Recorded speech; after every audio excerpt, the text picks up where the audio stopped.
श्री परमात्मने नमः। यथार्थ गीता, श्रीमद्भगवत गीता, अथ पंचमो अध्यायः। सांख्ययोगौ पृथग्बालाः प्रवदन्ति न पंडिताः एकमप्यास्थितः सम्यक् उभयोर्विन्दते फलम्। निष्काम कर्मयोग तथा ज्ञान योग, इन दोनों को वही अलग अलग बताते हैं जिनकी समझ इस पथ में अभी बहुत हल्की है, न कि पूर्ण ज्ञाता पंडित लोग। क्योंकि दोनों में से एक में भी अच्छी प्रकार स्थित हुआ पुरुष दोनों के फल रूप परमात्मा को प्राप्त होता है। दोनों का फल एक है, इसलिए दोनों एक ही समान है।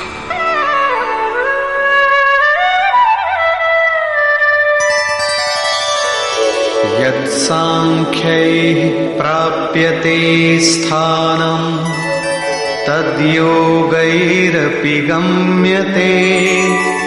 एकं सांख्यं च योगं च यः पश्यति स पश्यति।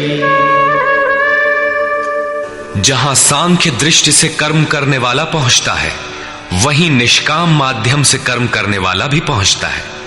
इसलिए जो दोनों को फल की दृष्टि से एक देखता है, वही यथार्थ जानने वाला है।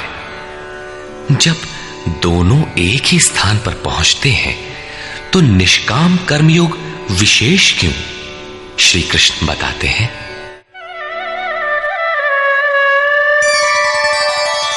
संन्यासस्तु महाबाहो दुःखमाप्तुमयो गतः योगयुक्तो मुनिर्ब्रह्म न चिरेणाधिगच्छति। अर्जुन, निष्काम कर्मयोग का आचरण किए बिना संन्यासः का प्राप्त होना दुखप्रद है। जब योग का आचरण प्रारंभ ही नहीं किया तो असंभव सा है। इसलिए भगवत स्वरूप का मनन करने वाला मुनि, जिसकी मन सहित इंद्रियां मौन है, निष्काम कर्मयोग का आचरण करके परब्रह्म परमात्मा को शीघ्र ही प्राप्त हो जाता है। स्पष्ट है कि ज्ञान योग में निष्काम कर्मयोग का ही आचरण करना पड़ेगा, क्योंकि क्रिया दोनों में एक ही है। वही यज्ञ की क्रिया है, जिसका शुद्ध अर्थ है आराधना। दोनों मार्गों में अंतर केवल कर्ता के दृष्टिकोण का है। एक अपनी शक्ति को समझकर हानि लाभ देखते हुए इसी कर्म में प्रवृत्त होता है, और दूसरा निष्काम कर्मयोगी इष्ट पर निर्भर होकर इसी क्रिया में प्रवृत्त होता है। उदाहरणार्थ, एक प्राइवेट पढ़ता है, दूसरा नॉमिनेट। दोनों का पाठ्यक्रम एक ही है, परीक्षा एक है, परीक्षक निरीक्षक दोनों में एक ही है। ठीक इसी प्रकार दोनों के सद्गुरु तत्वदर्शी हैं और एक ही है, केवल दोनों के पढ़ने का दृष्टिकोण भिन्न है। पीछे जैसे श्री कृष्ण ने कहा कि काम और क्रोध दुर्जय शत्रु हैं, अर्जुन इन्हें तू मार। अर्जुन को लगा कि ये तो बड़ा कठिन है, किंतु श्री कृष्ण ने कहा, नहीं, शरीर से परे इंद्रियां हैं, इंद्रियों से परे मन है, मन से परे बुद्धि है, बुद्धि से परे तुम्हारा स्वरूप है। तुम वहां से प्रेरित हो। इस प्रकार अपनी शक्ति को सामने रखकर स्वावलंबी होकर कर्म में प्रवृत्त होना ज्ञान योग है। समर्पण के साथ इष्ट पर निर्भर होकर उसी कर्म में प्रवृत्त होना निष्काम कर्म योग है। दोनों की क्रिया एक है और परिणाम भी एक ही है।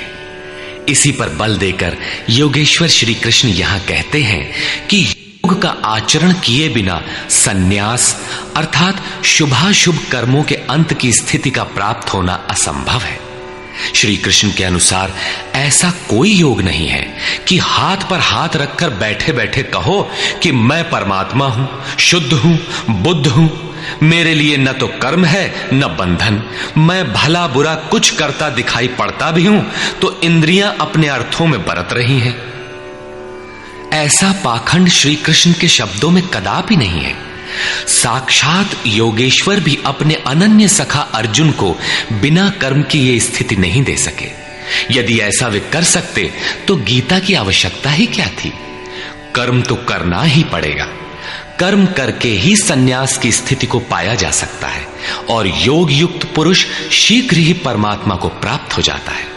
योग युक्त पुरुष के लक्षण क्या है, इस पर कहते हैं